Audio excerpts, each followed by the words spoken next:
Hi sisters, இன்னைக்கு நம்ம இந்த கிளாஸ்ல French knot எப்படி போடுறதுன்றதையும் long French knot எப்படி போடுறதுங்கறதையும் பத்தி பார்க்கலாம்.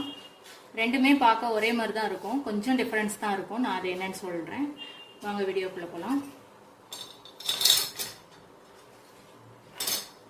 எப்பவும் போல thread எடுத்து நீங்க knot போட்டுக்கோங்க. இப்போ French knot போடுறதுக்கு நீங்க அடிப்பக்கத்துல இருந்தா எப்போதும் எடுக்கிற மாதிரியே தான் அடிப்பக்கத்துல இருந்தா எடுக்கணும். அடிப்பக்கத்துல இருந்து ஊசியை மேலே கொண்டு வந்துக்கோங்க. கொண்டு வந்துட்டு இந்த நூலை வந்து இந்த இடது கையால இப்படி பிடிச்சுக்கோங்க. லெஃப்ட் சைடில் இப்படி பிடிச்சிட்டு இந்த ஊசியை இந்த பக்கத்துலேருந்து கொடுத்து இப்படி ஒரு தடவை கொடுத்துட்டு உள்ளுக்குள்ளே கொடுங்க. இது சிங்கிள் டைம் தான். இப்போ இந்த இடது பக்கத்தில் நீங்கள் பிடிச்சிட்டு இருக்கிறத லெஃப்ட் ஹேண்டில் பிடிச்சிருக்கிறத விடக்கூடாது. விடாமல் நீங்கள் போட்டிங்கன்னா ஒரு புள்ளி மாதிரி இருக்கும். ஒரு ரோஜா தையல்னு சொல்லுவாங்க இது தமிழில்.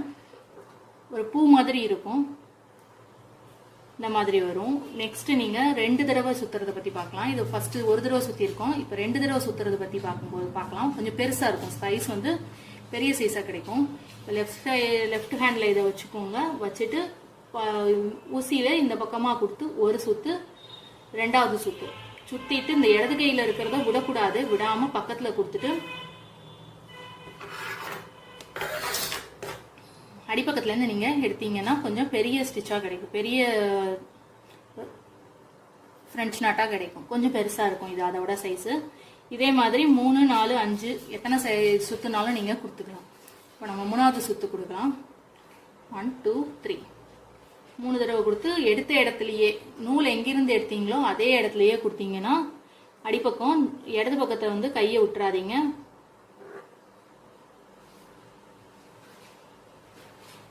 இப்போ இந்த மாதிரி எடுத்துட்டு போட்டிங்கன்னா ஃப்ரெஞ்ச் நாட் கிடச்சிரும். இப்போ நெக்ஸ்ட்டு 4 சுற்று பார்க்கலாம்.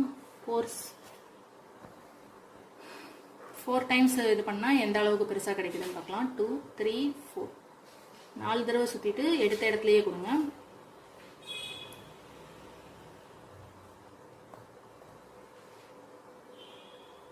இந்த மாதிரி வரும். அடுத்து 5 தடவை சுற்றலாம்.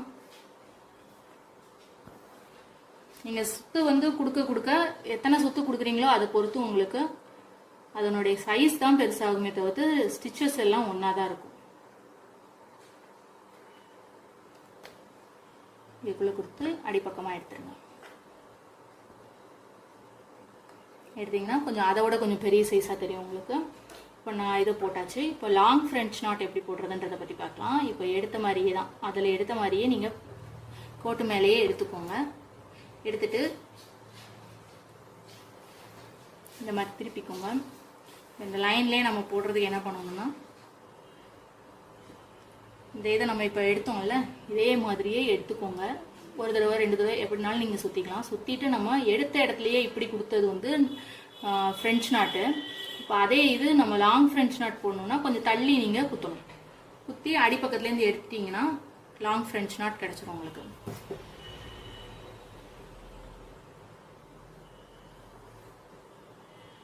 இது லாங் ஃப்ரெஞ்ச் நாட்னு சொல்லுவாங்க.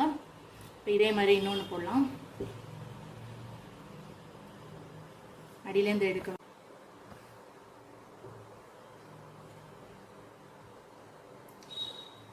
சுற்றிட்டு கொஞ்சம் தள்ளி குத்துங்க. வச்சுட்டு அடிப்பக்கத்துலேருந்து இழுத்தீங்கன்னா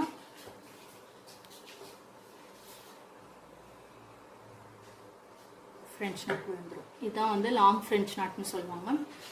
இன்னைக்கு கிளாஸில் நம்ம ஃப்ரெஞ்ச் நாட் எப்படி போடுறதுன்றதையும் லாங் ஃப்ரெஞ்ச் நாட் எப்படி போடுறதுன்றதையும் பார்த்தோம்.